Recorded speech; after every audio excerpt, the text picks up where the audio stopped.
children struggling every day with ADHD? Scott's allergies made it hard to keep up with his friends. Allergic reactions from accidental food exposure. Moderate to severe eczema. Plaque psoriasis. Rheumatoid arthritis. Food allergies. Allergies. Seizure. Asthma. Eczema. IBS. Lupus. We are now the sickest country in the world. The health of American children is in crisis. A huge rise in chronic conditions in kids 17 and under. More than 40% of American children now have at least one chronic health condition. Autoimmune diseases like rheumatoid arthritis, juvenile diabetes, lupus, Crohn's disease, all this IBS. I had eczema, asthma, all but out. Allergies, stomach issues. This is to me the one that gets me. Just a few decades ago, 1 in 10,000 children had autism. Today it's 1 in 31. ADD, ADHD, speech delay, language delay, tics, Tourette's syndrome, narcolepsy, sleep disorders, ASD, autism. But there's no way in the world that these kind of rapid increases in the incidence of disease could be genetic. Genetic change takes generations, centuries to play out. What's really causing our kids of this generation to be so chronically sick? What the heck is happening?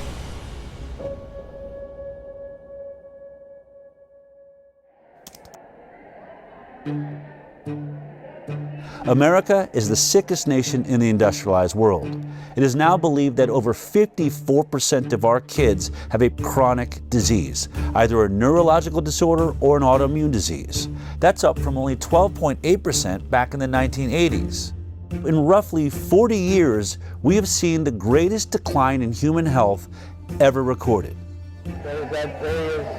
What if I told you there is a study that could shed light on this chronic disease epidemic, but no major medical institution seemed willing to do it?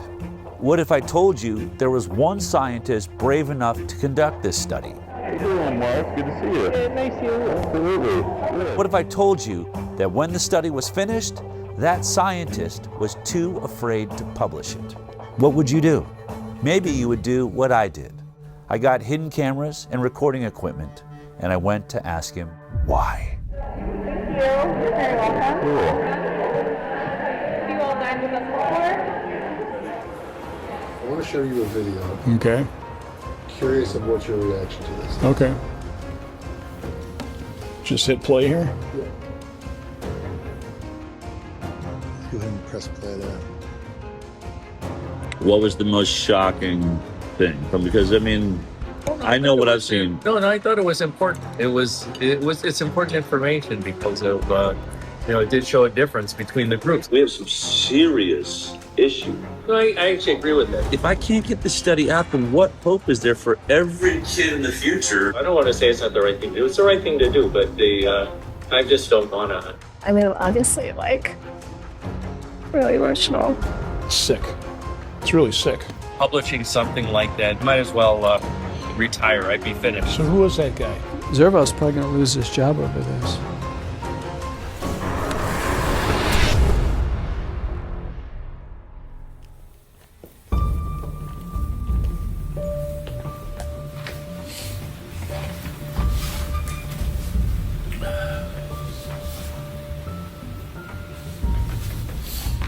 You know, I'm thinking before we get into the hidden cameras and the study and Dr. Zervos and all that, why don't we just take it all the way back to how this actually started?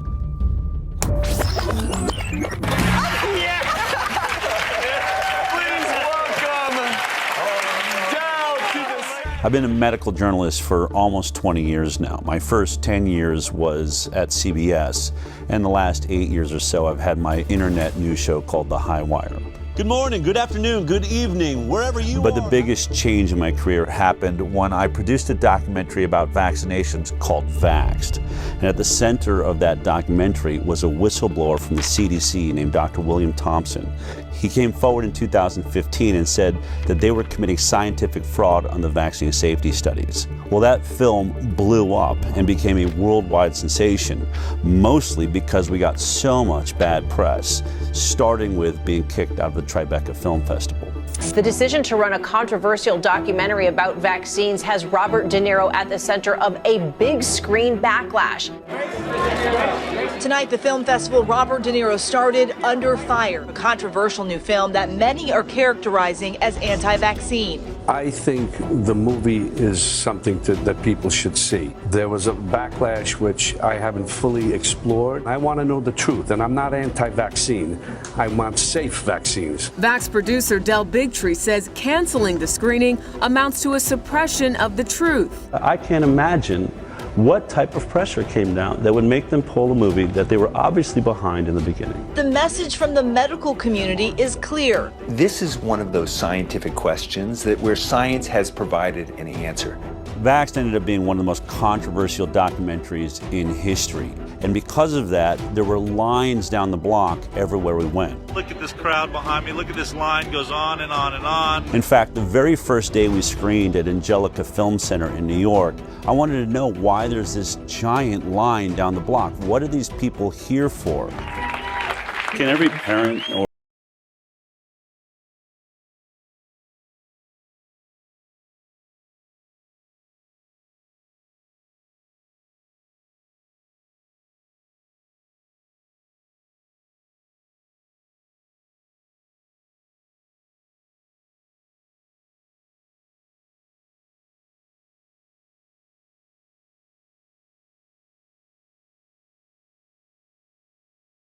three-quarters of the room stood up. I realized I had stumbled on something absolutely massive. Hello everybody, this is Jamie. Jamie's first. Can you guys both tell us your names? I'm Stephanie. And this is Zion. After the screenings, parents of injured children were inspired to tell their own stories. We set up video cameras and started interviewing everybody that wanted to talk. And what I discovered is it wasn't just autism, and it wasn't just the MMR vaccine. There was an ocean of vaccine injury, and nobody was talking about it. Doctor says, well, do you want the flu vaccine? I was like, might as well do it now. I gave in. I did polio. They gave her the Hep B vax. She got the 2-month shots. DTaP, the MMR vaccine. By 10:30 that morning, she was arching her back, clenching her fists. I didn't think I was going to cry. That night, we were in the hospital with the 106-degree fever. He began to projectile vomit. He began to this loud pitch scream. Like that's when the blood-curdling scream started. I did not lay down for 10 months straight because she would vomit and asphyxiate. She would vomit at night and she would lie there while she was asleep and she would choke on it. When we had that vaccination, he lost all language. He just stopped talking? He wasn't talking. He didn't want to nurse. He went to not talking at all. He was developing really well, except for motor skills. He's got chronic allergies. An eczema rash. Food protein enterolitis syndrome. She couldn't eat anything on the glycemic index that was too high. GI symptoms, he started to have gut inflammation. Chronic snoring. Sleep apnea. Seizure-like activity. We woke up. She just...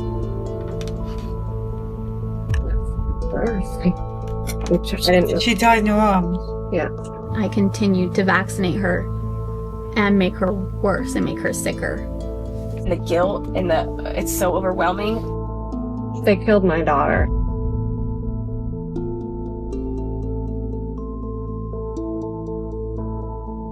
Clearly, this was a bigger issue than anybody realized. But there was one particular interview that we did that really changed my perspective forever. Colton was a 13-year-old healthy, strong boy.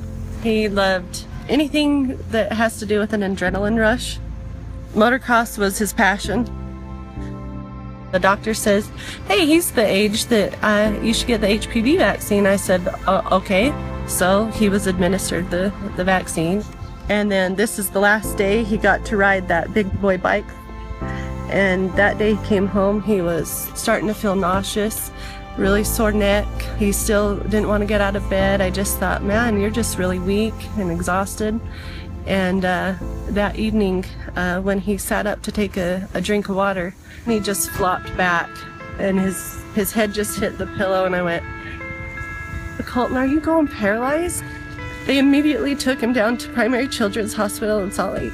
Original diagnosis was transverse myelitis. When the doctor came out and asked me, has he been sick? I said, no, he hasn't been sick. He had the HPV vaccine on February 1st, and they went, Oh. Well, we'll be reporting that to VARS. It does suck, like, not being able to play sports anymore.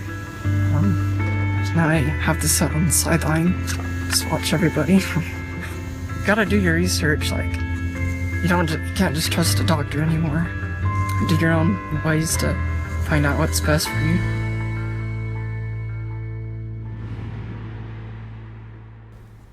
Unfortunately, Colton ended up taking his life in 2018 because he believed he'd become too much of a burden on his family.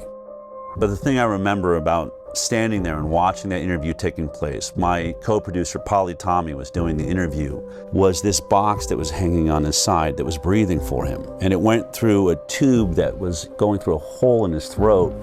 And he literally had to wait for it to fill his lungs with air before he could answer a question. So he'd go, and then he would start answering the question until he ran out of air. I thought about all of the people that accuse these so-called anti-vaxxers of bringing back polio or the iron lung. Once vaccination rates fall, you're going to have a lot of people getting sick and a lot of children paralyzed for the rest of their life with polio. I thought, he's wearing an iron lung. You're not laying in a metal tube anymore. They've reduced it down to a box that hangs on your side and a hose that goes to your throat. But in this case, he wasn't paralyzed because he had polio. He wasn't paralyzed because he didn't vaccinate.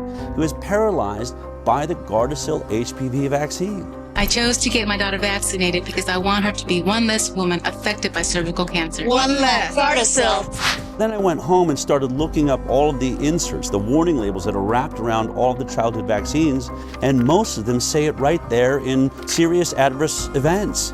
Guillain-Barré syndrome, that's paralysis. Or transverse myelitis, paralysis. And I realized polio vaccine is a success. We didn't eradicate paralytic diseases with the vaccine program. The vaccine works. We're causing paralytic diseases with our vaccine program.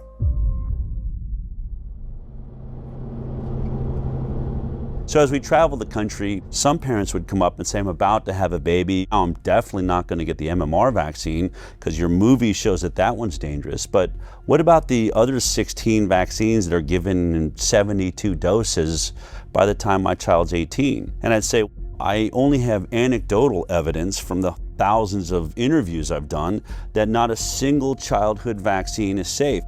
But that's not scientific. I wanted something better. I wanted to get to the bottom of this. So I started a nonprofit called the Informed Consent Action Network. Based on the Nuremberg Code's right to voluntary consent, the ethical principle globally agreed upon in the wake of the Nazi doctors' horrifying human experiments. Of inmates in concentration camps for experimental purposes. Where it states, the voluntary consent of the human subject is absolutely essential, and there should be no element of force, fraud, deceit, duress, or overreaching or other ulterior form of constraint or coercion. What I wanted to do was investigate the entire vaccine program. I was really focused on one thing. We hear that vaccines are safe and effective. But before we even worry about if they're effective, how did we determine they're safe? We started looking at all the science around the world, but we hit a big roadblock. You can't sue a manufacturer of a vaccine. It's one of the only products in America that has what they call liability protection. The reason is because of a law that was passed in 1986 by the US government. The pharmaceutical industry basically blackmailed the government, and they said, we are losing so much money from lawsuits for death and injury from our vaccines, we can't make a profit. Studies have shown that the whooping cough or pertussis vaccine causes brain damage. The controversy isn't really over the fact that it happens, but how often it happens.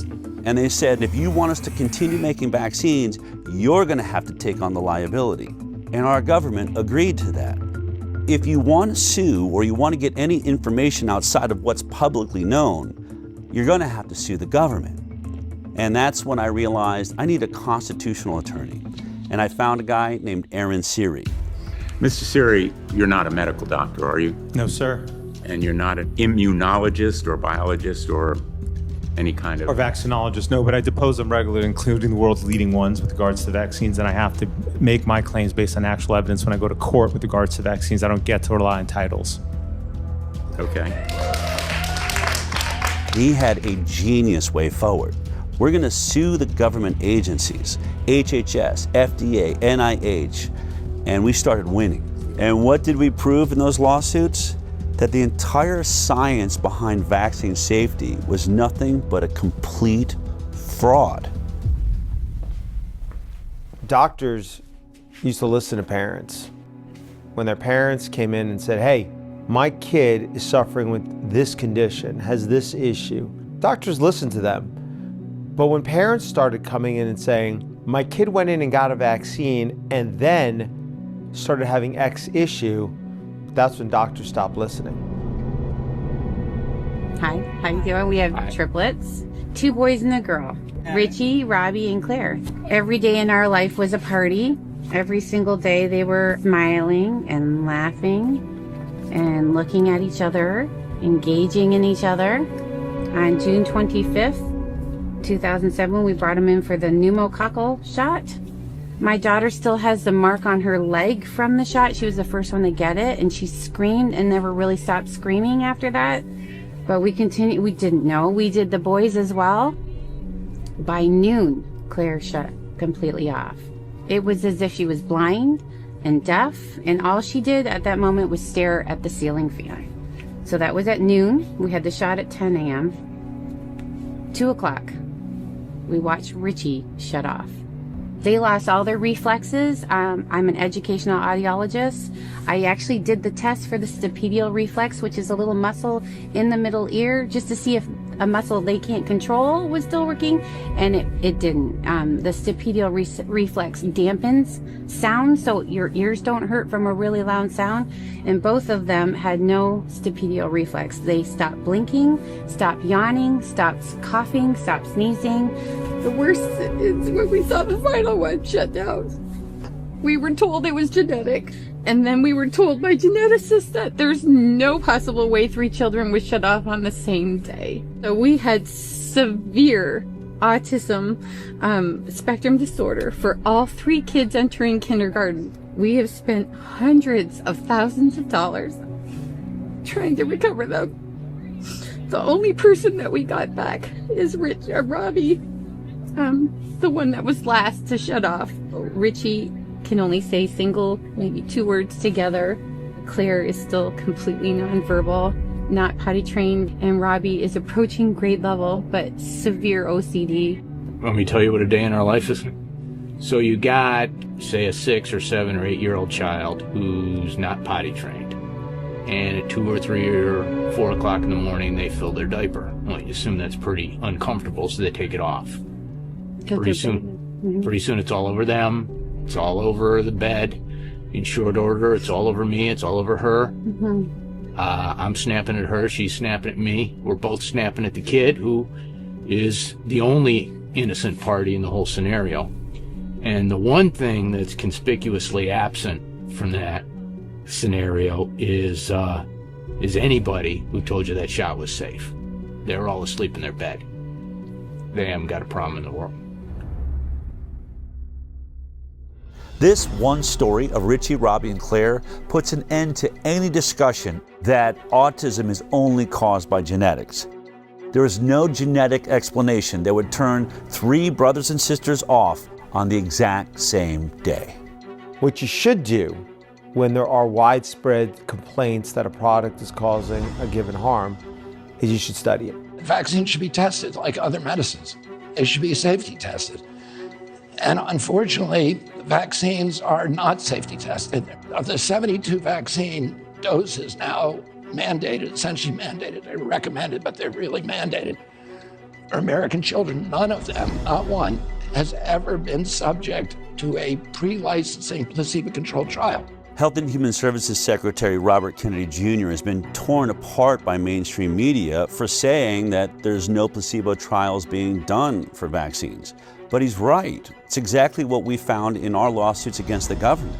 Not a single childhood vaccine is going through a double-blind, randomized, placebo-controlled trial prior to licensure. That's the gold standard of safety testing for all pharmaceutical products, but is being skipped for vaccines.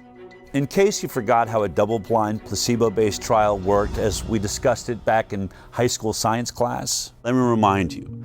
We break up a group of kids into two groups. One group is going to get the vaccine. The other group is going to get a placebo, which is a product that has no effect on the human body.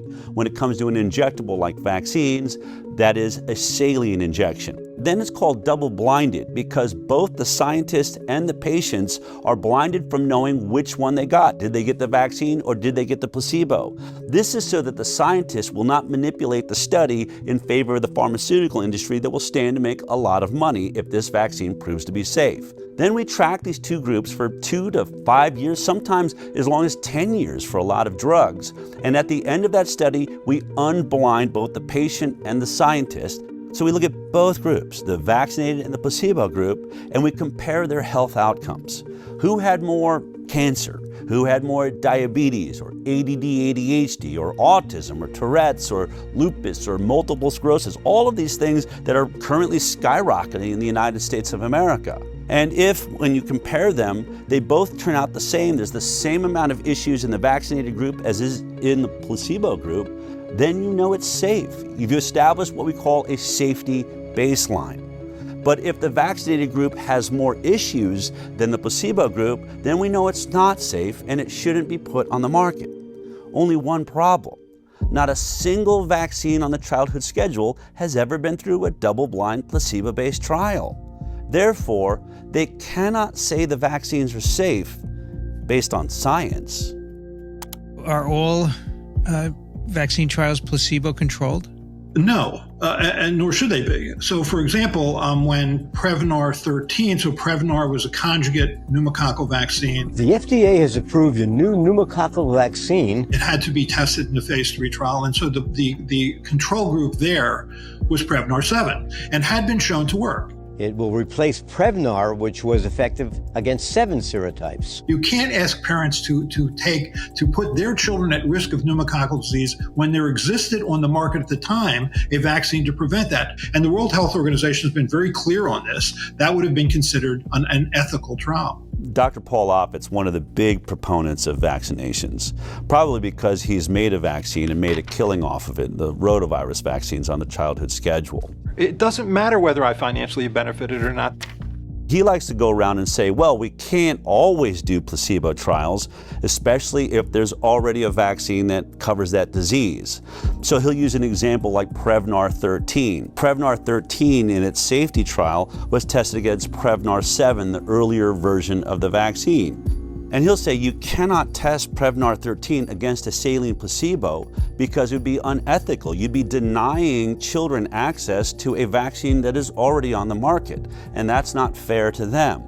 But what he leaves out is that Prevnar 7 was never tested against a saline placebo, so we don't know if it's safe. So we're testing one product we don't know the safety profile on with another product we don't know the safety profile on, and this is how the entire vaccine schedule works. I like to call this the whiskey study. Let me explain. Let's say there's a group of people that are complaining that whiskey is making people drunk and they're crashing their cars and people are getting killed. Now, in order to test does whiskey cause car accidents, you would set up a double-blind placebo trial. One group, the test group, would get the 10 shots of whiskey. The other group, the placebo group, would get 10 shots of water. And then we'd have them both drive on a driving course and see who has more accidents. It's obvious. But in this case, the whiskey company is the one doing the study. And what they say is, oh, we're going to do a placebo-based trial, but our placebo-based trial is not going to be water, it'll be vodka, another product already on the market. And so 10 people get the whiskey shots and 10 people get the vodka shots, and they had them all drive, and guess what? They had just as many car accidents. Therefore, whiskey does not cause car accidents because it didn't cause any more than the vodka did. And so to take this all the way to the end of Dr. Paul Offit's point, if vodka had ever been tested against 10 shots of water and there was no car accidents in the vodka group, then it would make sense to test the whiskey against the vodka. But we all know that study was never done, just like no vaccine placebo study was ever done. All you have to do is type in FDA licensed vaccines on your computer, and every vaccine that they give your child on the childhood schedule will appear there. And then you can click on any one you're interested in. Let's click on Recombavax HB. This is one of the hepatitis B vaccines they give your baby on the first day of life. Hello, welcome to the world. Gasp for your first breath, and here comes your first sexually transmitted disease. Now, go to vaccine insert. This is the insert or the warning label that is wrapped around the vaccine when it's delivered to your doctor. It has all kinds of information like what's in the vaccine, all the ingredients, side effects of the vaccine, but I want you to focus on section 6.1. This is where they talk about the clinical trial they relied upon to establish safety. It's always 6.1 on every single vaccine, so you can look at all of them. But in this one, you'll see that there was only 147 children in the entire trial. And they were only monitored for 5 days after each dose. 5 days. So think about it. Would you take any drug that was only monitored for safety for 5 days? If your child dies on day 6, it wasn't captured by this trial. They'll say, we didn't see any deaths. If a child had autism 2 years later, or other autoimmune diseases or neurological disorders, things that take years to develop, they'll say, we didn't see any in our trial. This is why every drug we take goes through a multi-year safety trial. Most of your issues are going to take years to develop, and if your study isn't that long, you'll never ever see them. We had an interesting opportunity to talk about this with Dr. Stanley Plotkin, who's considered to be the reigning godfather of our vaccine program. Dr. Stan Plotkin. Dr. Plotkin. Virtually every country in the world is affected by his vaccines. Like the rubella vaccine, the rotavirus vaccine, rabies. He trained just a generation of scientists, including myself, to think like he thinks. He developed the standard textbook for vaccines in 1988. Bill Gates calls his book the Bible for vaccinologists. I hope it's more accurate than the Bible. In 2018, our attorney, Aaron Siri, had the opportunity to depose under oath Dr. Stanley Plotkin, and he asked him this exact question. Is a 5-day safety trial long enough to capture all of the side effects that people are complaining about from the hepatitis B vaccine? Dr. Plotkin, this is the product, the manufacturer insert for Recombavax HB, correct? Yes. And the clinical trial experience would be found in section 6.1, correct? Correct? Dr. Plotkin? Yes. Okay. In section 6.1, when you look at the clinical trials that were done pre-licensure for Conversely HB, how long does it say that safety was monitored after each dose? Let's see.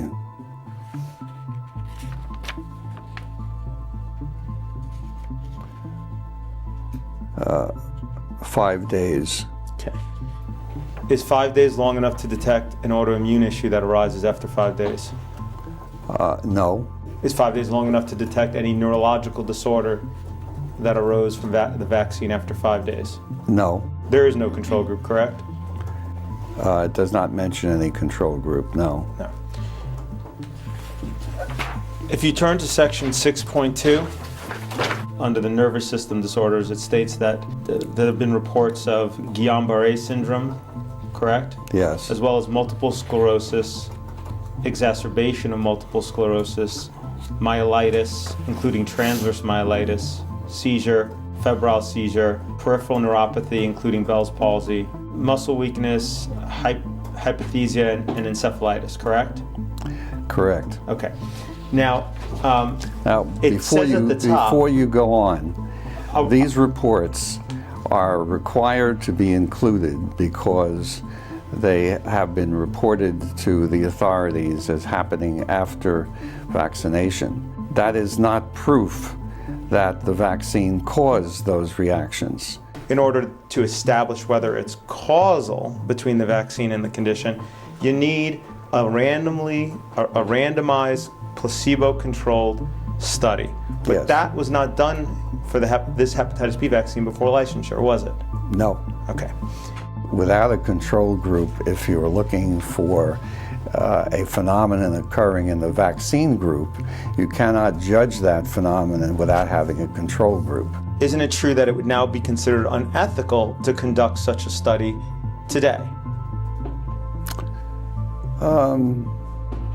It would be, yes, it would be ethically difficult. So this is how the entire game is played. They don't do a safety placebo trial before the vaccine's licensed. Then when people start lining up with all of these serious side effects, you say, well, can you do a placebo-based trial now? And they'll say, no, it's unethical. So they won't do it before, they won't do it after there's injuries, and when they can't do a study, your doctor says to you, I haven't seen any studies that show that these injuries are being caused by the vaccine. Therefore, I'm going to assume they're safe. Do you agree with the CDC's recommendation that babies receive a hepatitis B on the first day of life? Yes. You stated that hepatitis B doesn't cause encephalitis, right? That's my opinion, yes. But the IOM, after doing its review, determined it couldn't find science to support a causal determination one way or another. Correct? Yes. But that means that they don't have evidence for the supposition. That it either causes or doesn't cause. Right. They don't know.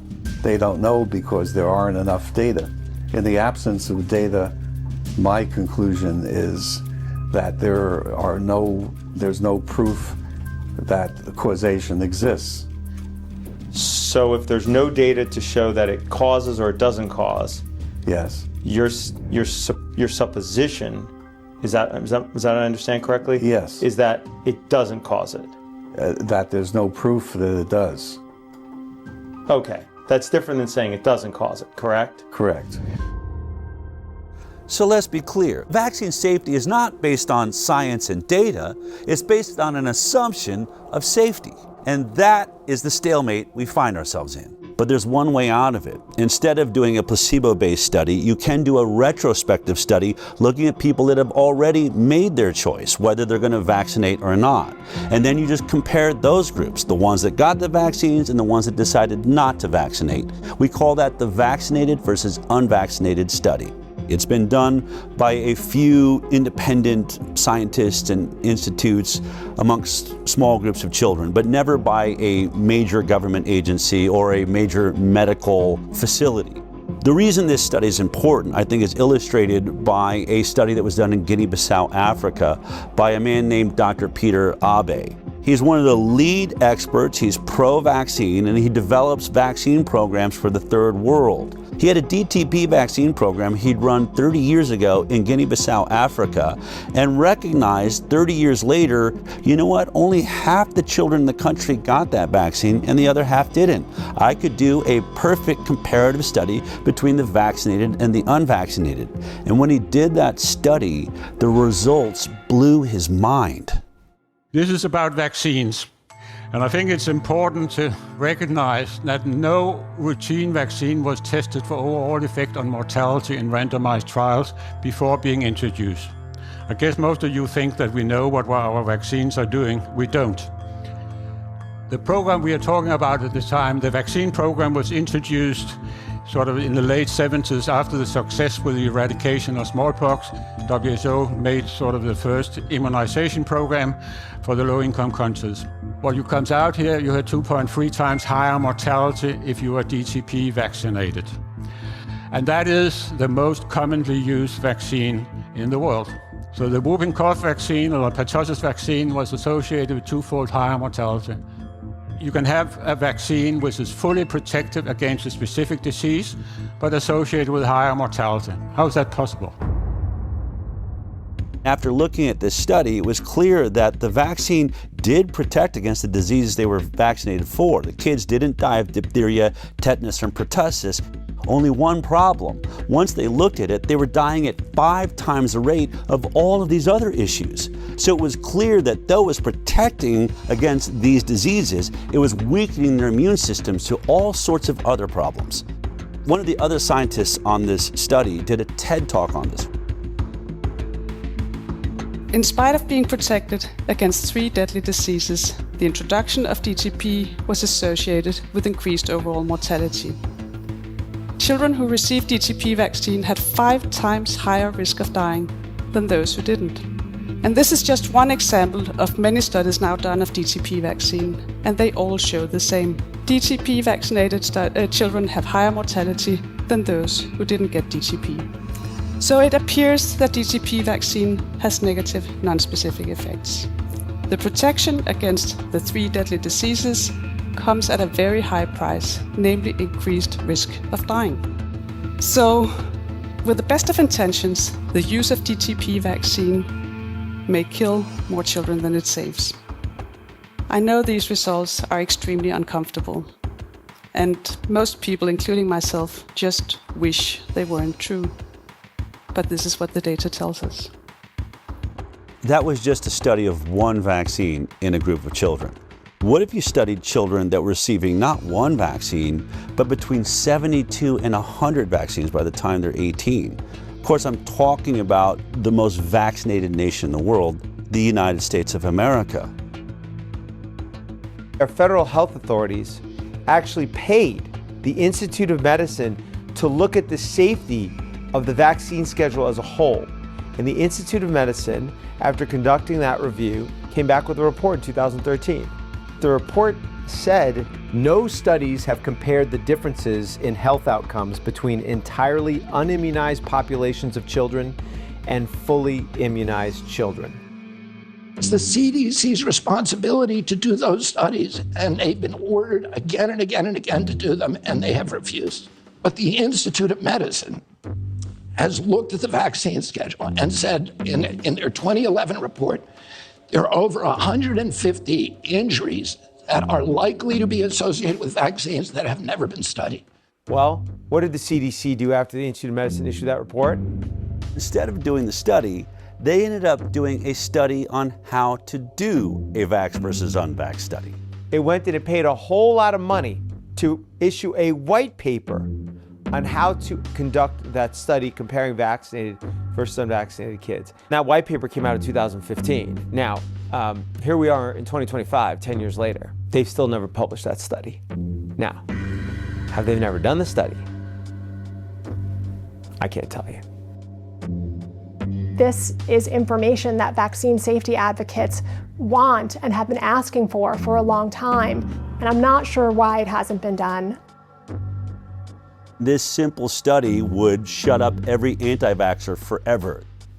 I have to believe that they have done this study every way they possibly can, and they can't seem to figure out how to make it look like the vaccinated are healthier. But that's just my opinion, based on several other studies I've seen that did compare vaccinated to unvaccinated, but mainstream medicine says, well, the cohort was too small, or they poke holes in it saying it wasn't done by a major medical institution. So if we're ever going to get a vax versus unvaccinated study that people believe in, it's going to have to be done by highly credited scientists at a major medical institution who has a database big enough to do a thorough, robust investigation comparing the vaccinated to the unvaccinated. As fate would have it, Dell met the head of infectious disease at Henry Ford Health System, Marcus Servos.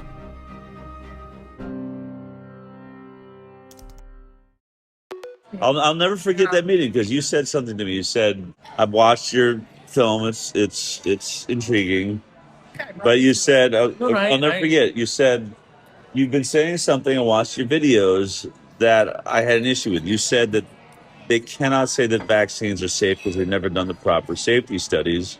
And you said to me, I actually researched that because I wanted to see if that was true. And you said, I'm sorry to have to report to you that you're actually right about that. No, I say it proper safety studies have not been done. And to now too, it's same thing. I still say it now. The proper safety studies haven't been done. So then I said to you, all right. Still true. And you're like, I don't know what I'm doing here. I don't agree with you. I believe in vaccines. And I said, would you ever consider doing a vaccinated versus unvaccinated study? And you said I would do anything wherever the data is the data, right? Yeah.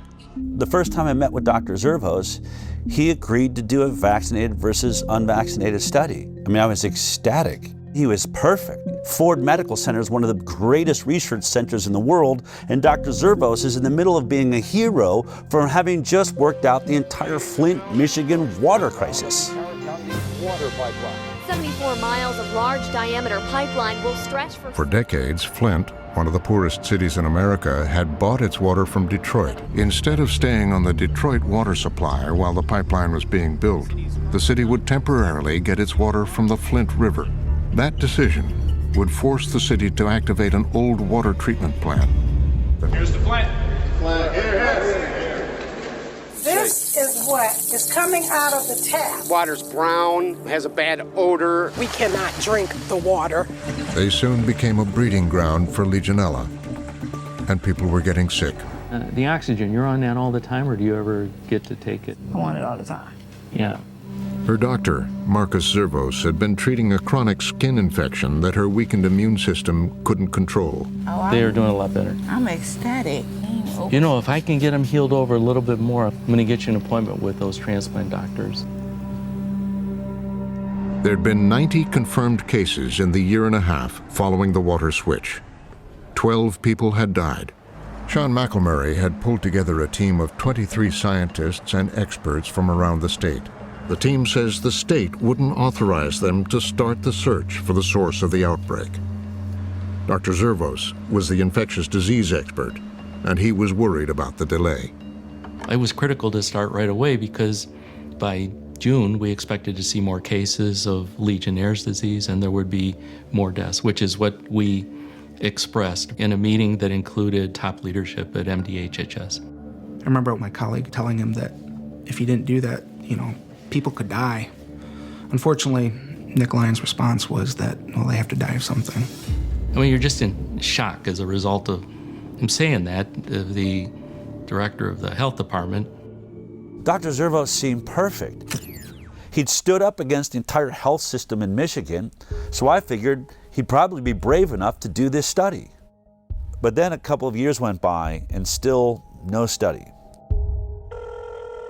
I called Aaron and said, why don't we go see if we can't convince him to finally do this study? I flew down to Michigan and we went to meet Dr. Zervos in person. We said, look, here's your opportunity. The results should be directly in line with the orthodoxy. The vaccinated kids should be healthy across the board. He could be hailed a hero for finally shutting up the anti-vaxxers. He said he's willing to do it. The study was going to use the data they literally already have in their fingertips. The data of millions of people who are already in the Henry Ford Health System database, including hundreds, maybe thousands of completely unvaccinated children, as well as obviously children who are vaccinated. What that would allow is taking that multi-million person database, segregating out the children who had been in the Henry Ford system from birth continuously for a few years.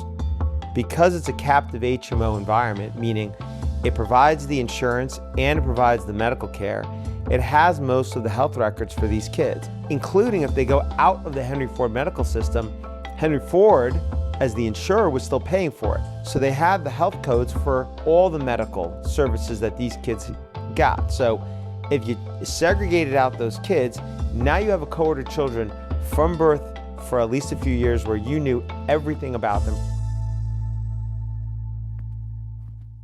I previously was a program director at Henry Ford Hospital, so I know it well. It's one of the best integrated health systems to do research.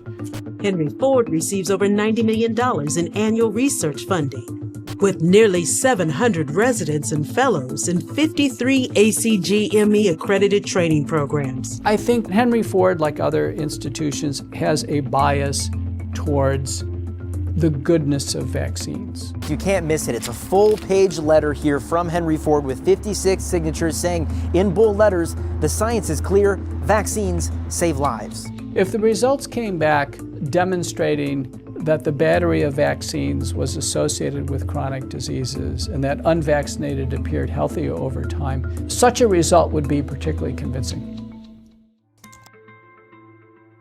I'm for vaccines. I'm not, I'm obviously for vaccines, but I think it's the best way of controlling infectious diseases, which are deadly. I'm for mandatory vaccination. Henry Ford is mandatory vaccination because of me. Henry Ford is one of about 90 healthcare systems across the United States that are working to enroll a total of 30,000 volunteers in the Moderna COV vaccine study as quickly as possible. This is the worst pandemic of the last 100 years, and our best hope of dealing with this is by having an effective vaccine. Henry Ford is requiring all 33,000 staff members to be fully vaccinated by September 10th, 2021. The health system says this is consistent with its existing vaccination policy, which includes team members get the flu shot every year and stay current with other vaccinations. It appeared to me that Henry Ford was pro-vaccine, not anti-vaccine. So I had to assume the only reason they would do this study was to prove us wrong. Dell and I thought that was an excellent opportunity. They can do the comparison and presumably they could get it published. We only had one request. The ask was, whatever the outcome, you publish it. Would he stick to that if the results show that unvaccinated kids are healthier? And when he realized that if he submitted that for publication, he's going to face the wrath of his entire profession, didn't know. This was our greatest fear. I mean, vaccines are the holy grail of modern medicine, and anyone that decides to challenge vaccines in any way are essentially considered heretics.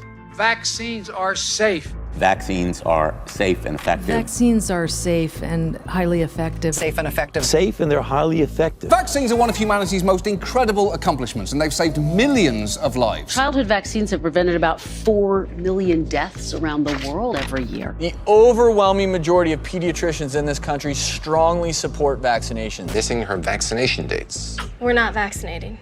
The schedule as it's currently recommended is well tested. We've studied them in so many millions of children. Billions of people. Decades of extensive peer-reviewed scientific studies. Centuries of science. The science is pretty settled. Settled for many years now. This idea that we're taking too many vaccines, there's really no science to back that up. The scientific community publishes paper after paper after paper. There is nothing to see. There's nothing to see. I will not stand here and let conspiracy theories distract from real solutions.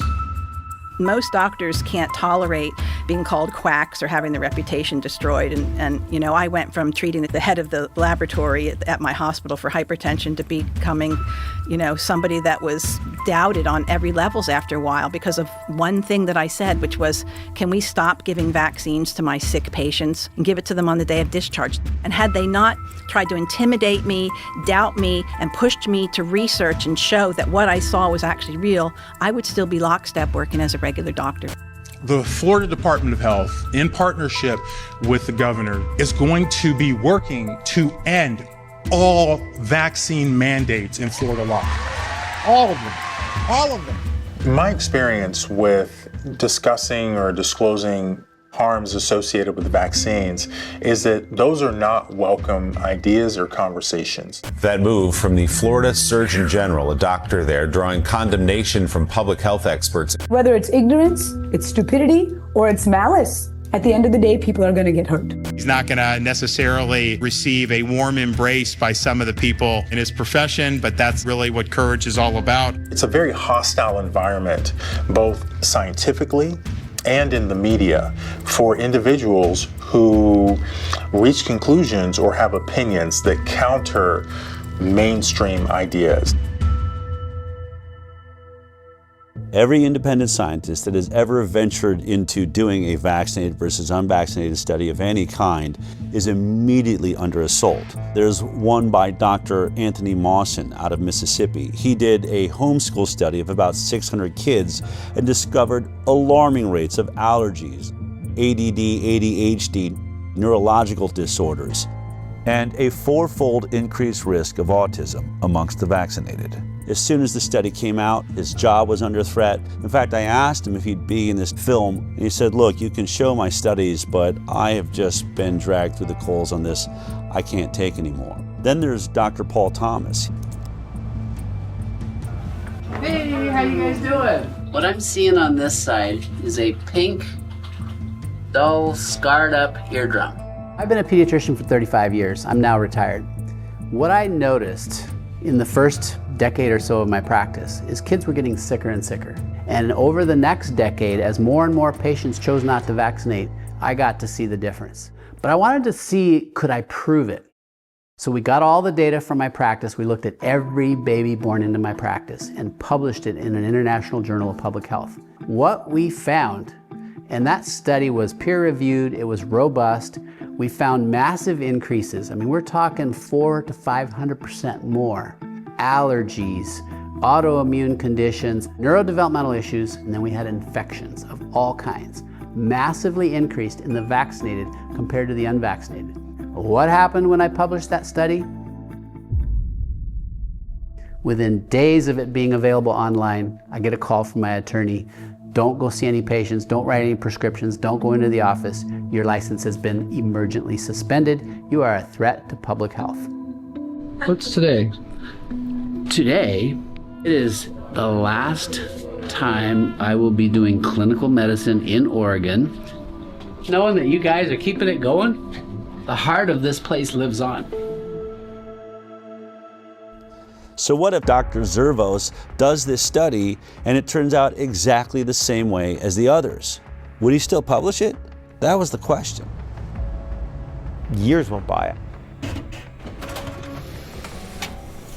In 2020, I was informed they had put together a study.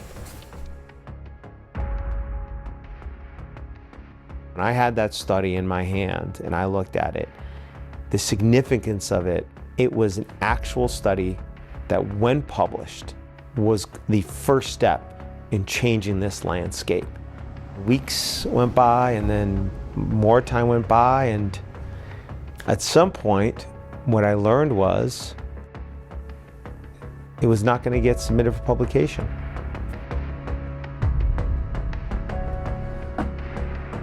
Aaron called me and said they finished the study. Only one problem, they're not going to publish it.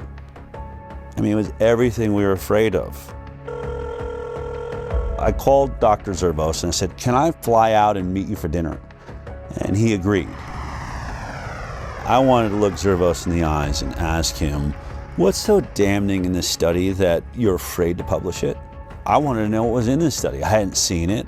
I also imagined there's got to be a way to talk him into publishing this study. But one thing was for sure, this was my last chance.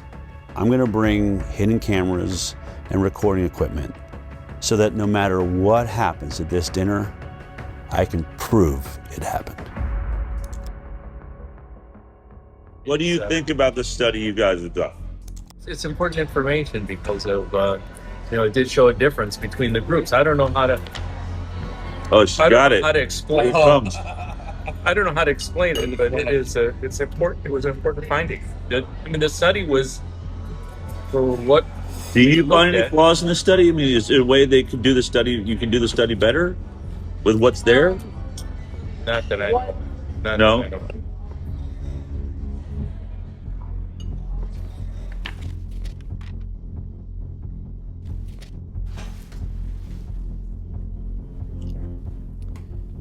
Impact of childhood vaccination on short and long-term chronic health outcomes in children, a birth cohort study. This one is really robust. Let's say the results. Yeah, what were the results? The CDC put out a white paper on how you would look at vaccinated versus unvaccinated, and we followed it to a T. I agree with that. No. You agree with that? We 100% did. We looked at this every other way and sideways. I think this is a devastating commentary on our public health interventions, because if this is true, we are systematically making kids sick, and not just a little bit sick, very sick. Publishing something like that, I might as well retire. I'd be finished. I mean, I'm just curious. What in this data makes you think it will be as catastrophic to your career as you think? What was he so afraid of? The study was a bombshell. 18,468 subjects, 1,957 of them were fully unvaccinated.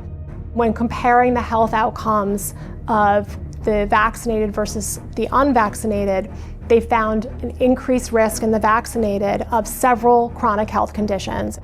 The vaccinated subjects were over 4 times more likely to have an asthma diagnosis.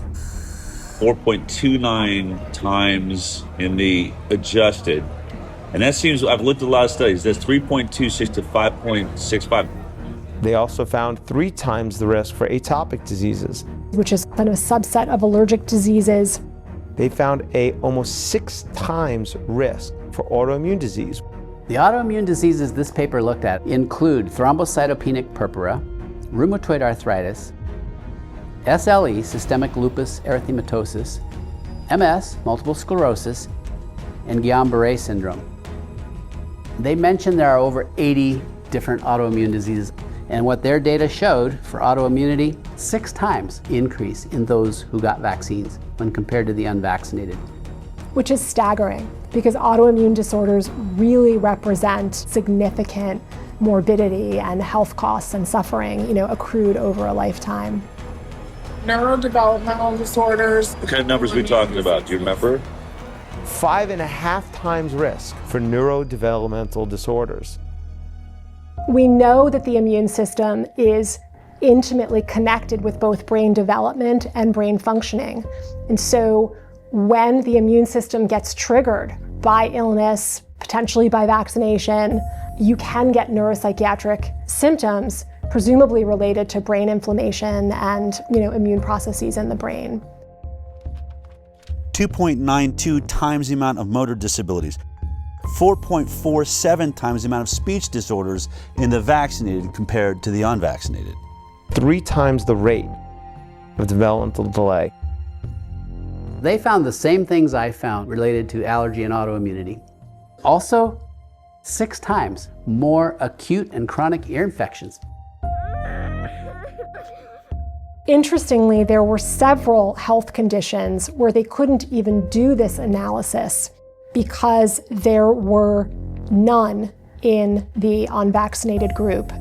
The way that the mathematical formulas work, you can't have a 0 in any one group and be able to compare risk. For example, there were 262 children who had ADHD in the vaccinated group. Amongst the unvaccinated group, there were 0 cases of ADHD. 0. These ones are just mind-boggling. These conditions were not found at all in almost 2,000 unvaccinated kids. 0 brain dysfunction, 0 diabetes, 0 behavioral problems, 0 learning disabilities, 0 intellectual disabilities, 0 tics, and 0 other psychological disabilities in the unvaccinated.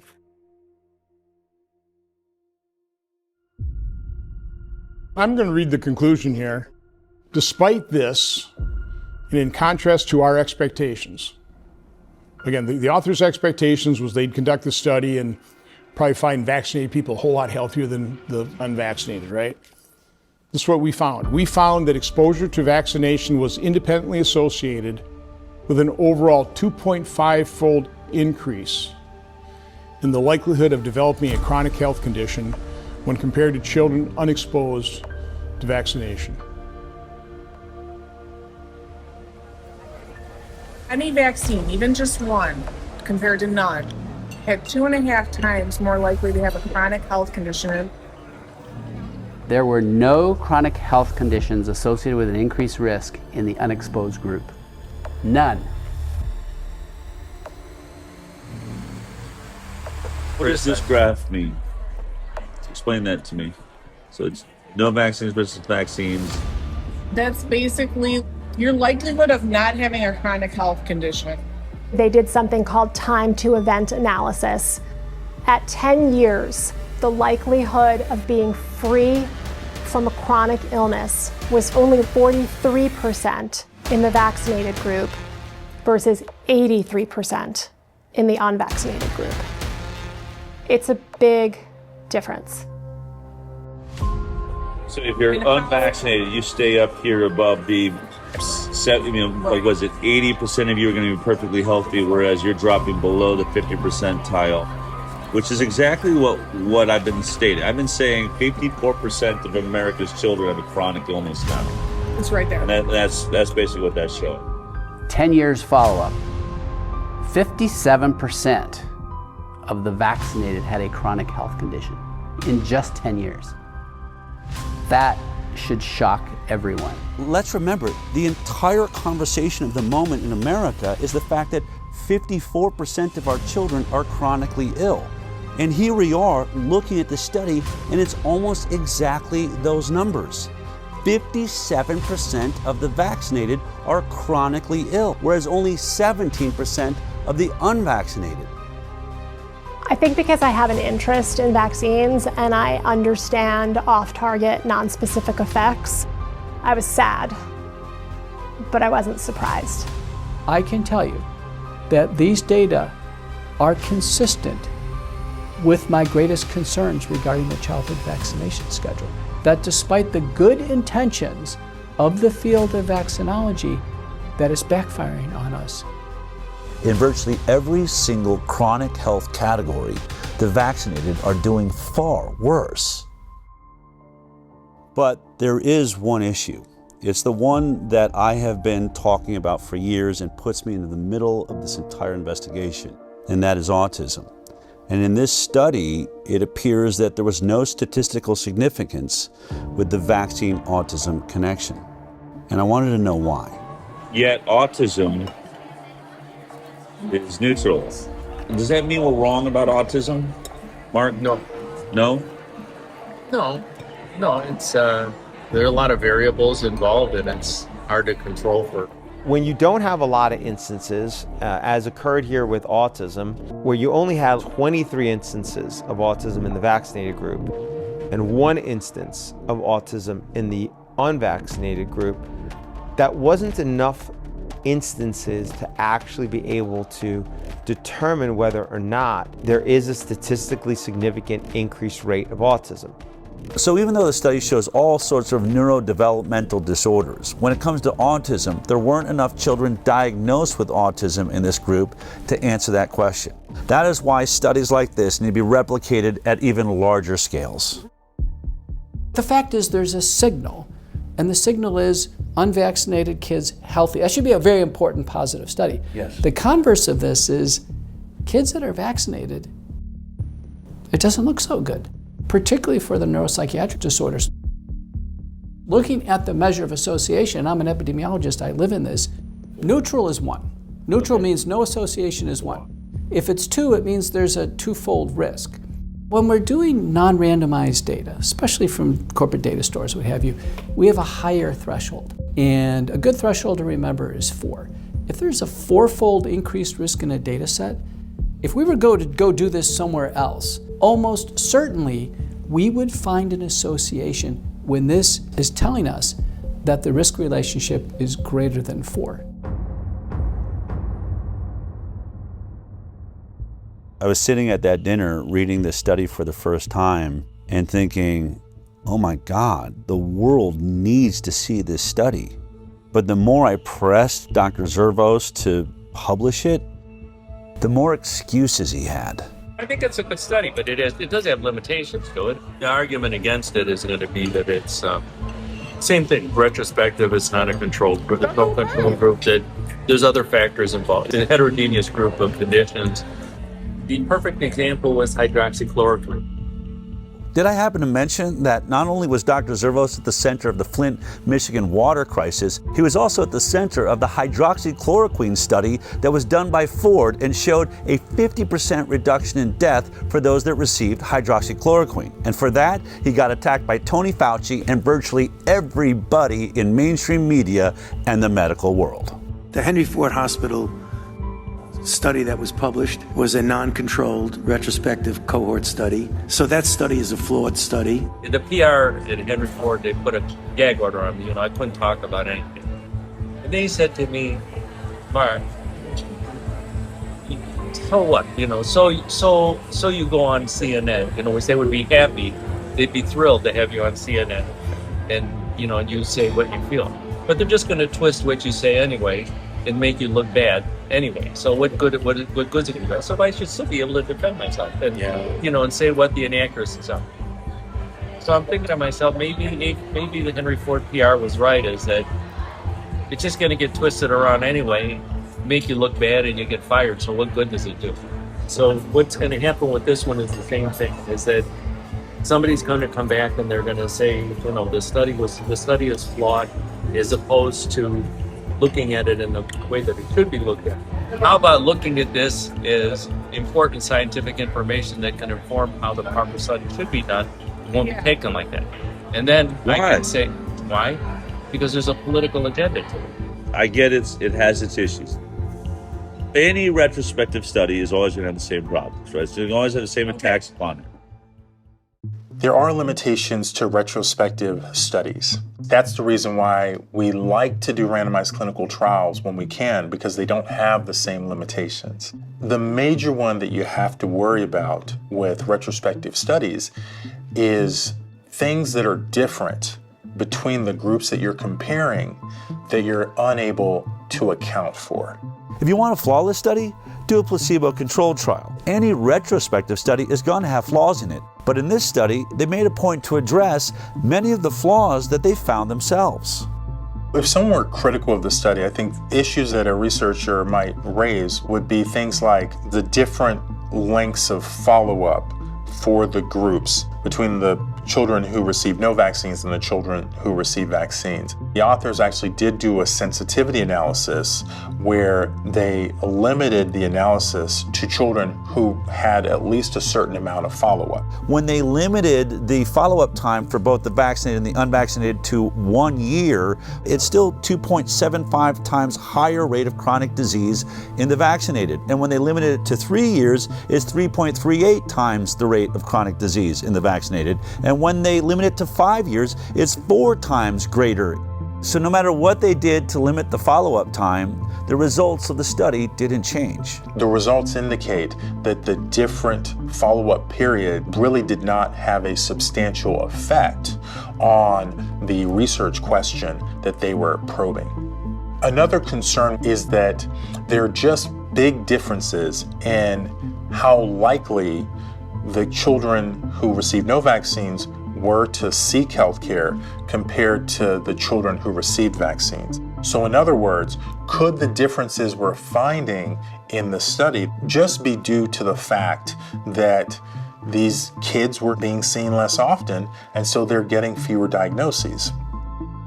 To try and address this, they limited the population of children who didn't receive any vaccines to children who at least had some number of medical visits. And even in that sensitivity analysis, the main findings persisted. In this study, they adjusted for confounders. Confounders can be age, socioeconomic status, gender, racial, ethnic groups, and used a technique called Cox proportional hazards, which means holding all of the factors equal, what's the relationship between the factor of interest and the outcome? Even after they were adjusted for, the effect of these characteristics was actually pretty small. I actually expected that those adjustments would have a really powerful effect, but they actually didn't. And when you do a lot of sensitivity analysis and what you're seeing doesn't change much, that can be reassuring. The authors did a good job with the information that they had. I have seen studies on vaccines published in good journals that are much weaker in quality. Is what your study shows, is it important? Yeah, it is important. You know who you should send it to? Which is what I told you a while ago. Because I'm just not going to do. I'm not going to do it because I don't want to end up like Diddy or. I don't want to suffer what McCullough did. But I give him credit for taking it. Standing up to it. But I'm just not going to do it. I'm not going to do it. In any other climate, in a regular climate, you would have put this study out just as it is. Right? If we weren't in this world of censorship... I'd put it out just how it is. You would? I'd put it out just how it is, yeah. I'd like to just finish out my work, doing international work. Part of my reluctance to do anything is that nothing is going to come out of it other than me losing my job, which I'd rather not see happen. I'm open to it. We're here because I fully respect you and I recognize the danger of, I said to you, if you do this study, I'm going to repeat it because I don't remember. I said, if you do the study, you're going to come under fire. You said, I don't care about that. I'm all about the data and I'm about to retire anyway. That's literally what you said. Yeah. So your energy has definitely changed on that. But energy's changing. let me put it this way. I put my whole career on the line because I saw an issue. Because what? I saw an issue that is affecting the children of America and the world. We have a serious growing problem of autoimmune disease, chronic illness. I'm not saying that vaccines are the only cause, but I'm saying this program needs some serious work. We had much better health when we were getting 10, 20 vaccines. At 54 shots with 72 doses, it is clear we are not making our children healthier. They're going the wrong direction. If there's a way to do this program better, which I believe, I've never said I'm trying to eradicate vaccines from the planet, but we are at an autism rate now of 1 in 26, 28. We have some serious issues. No, I actually agree with that. Is there a different way we could be doing it? Right, but how do we get there if I finally, what are the odds? I find someone like you that has got the clout. If I can't get the study out, then what hope is there for every kid in the future? I can't do shit for them. Unless there's a change in leadership, nothing is going to happen. Publishing one study like this one is not gonna. It's not gonna. It's actually the right thing to do. I don't want to say it's not the right thing to do. It's the right thing to do, but I just don't want to. And I don't want to say I have enough problems, but I've got enough things like that I'm already dealing with. And I don't want another one. Hold on. I just want to say this. This is the Galileo moment. I believe this changes more lives than anything there is. If we can fix this vaccine program, it doesn't just change millions of children's lives here in America, it changes worldwide. You'll be the father of the change in the system. That's historic. And I want to work with you to do that. This is why we're here. Yeah.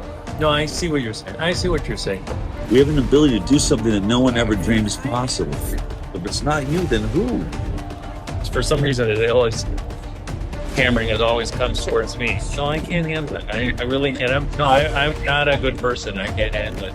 I'm not a good person, but I'm just not going to do it. I'm not going to do it. Because I've got other stuff to worry about. Yeah, I mean, obviously, really emotional.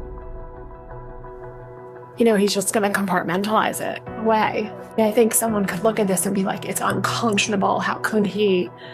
And I think the way that he can is the way we all can do things that, not do things we don't want to do is we just convince ourselves, he's saying it doesn't matter. This is one study. It won't move the needle. It's too much for me. I can't. And, maybe he's right. Maybe it is too much for him. It's very important the study sees the light of day. In the scientific literature, and for the advancement of science, we must have balance. There are always pros and cons to everything. And when we have a deep-seated religious bias in favor of vaccines, we've lost balance. And when we lose balance, the entire scientific enterprise goes off track. And when that happens, large populations are harmed. I cannot help but ask myself the question, how many children will suffer a chronic illness that they maybe wouldn't have to suffer had this information been out there? I treat a lot of kids with neurodevelopmental disability and neuropsychiatric illness, and their lives and their families' lives are hell.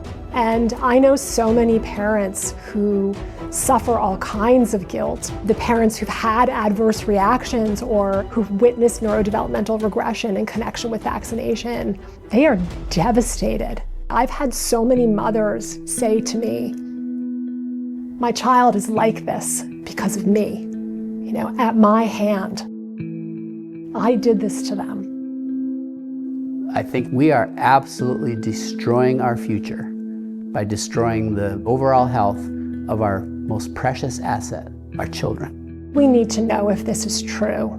We are morally and ethically obligated to replicate this study again and again and again and find out if this is accurate and if this is true. We have to. The fact that this study hasn't been peer-reviewed and hasn't been published is extremely concerning. It's important knowledge, and other healthcare systems really do need to replicate the analysis. This question really does need to be probed. It's a very important research question. I challenge you, yes, you the doctors, you the researchers, do the research. Find within your data set, within your system, those who are unvaccinated and compare them to the vaccinated cohort. This is one data set. You could replicate this again. There are other captive payer systems. Let Kaiser Permanente Southern California do it. And let the Harvard Pilgrim system in Boston do it. And all the other health systems around the country. And maybe even the CDC with the VSD. And with that, we can start actually addressing the problem that these vaccines might be causing. If these results are valid, this is an absolute sea change in our understanding of the off-target and non-specific effects of vaccination. And we will have to reconsider the way we go about our vaccination program.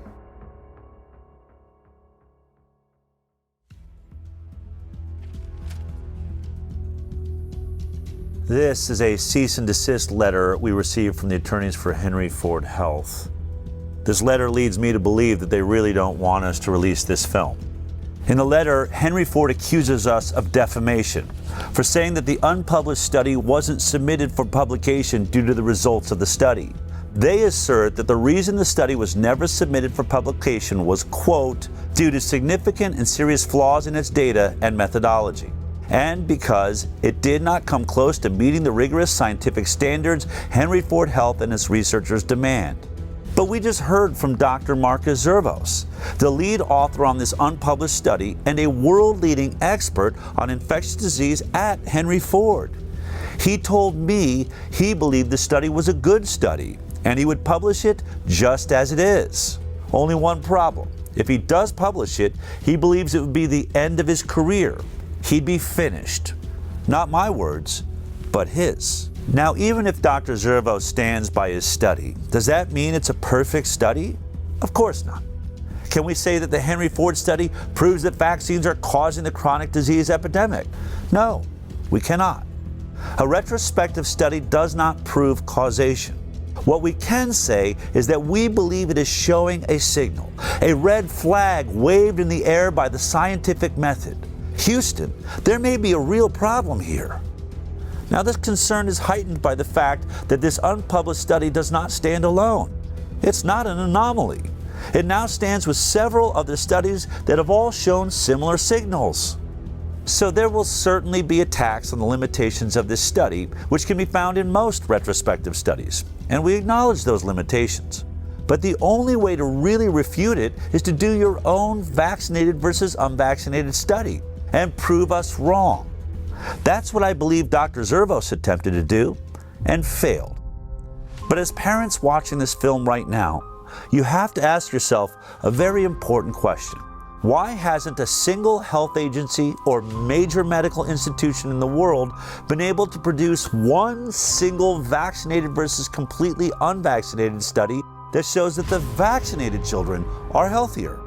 Wasn't that the entire purpose of the vaccine program? To make our children healthier? And although this may be an inconvenient study for anyone who said that the vaccine program was safe, there is a bright side.